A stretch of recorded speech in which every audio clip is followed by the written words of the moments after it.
আলুর দাম বৃদ্ধি পাবে, জমিতে আলু পড়ে নষ্ট হবে না।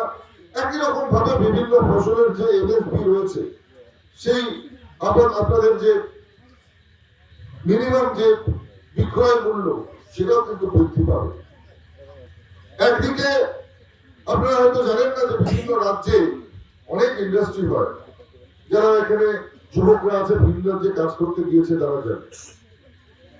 আলুর থেকে ভুজিয়া থেকে শুরু করে আলুর পাপড়, আলু থেকে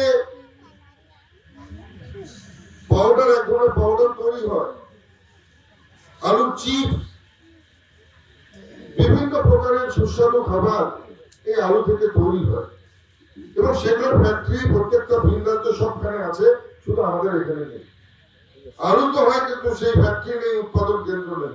যদি থাকতো তাহলে আপনাদের জমিতে পড়ে থাকতো না, সেগুলো সঠিক সময় বিক্রয় হতো এবং সেগুলো দিয়ে বিভিন্ন রকমের খাদ্যদ্রব্য উৎপাদন হতো।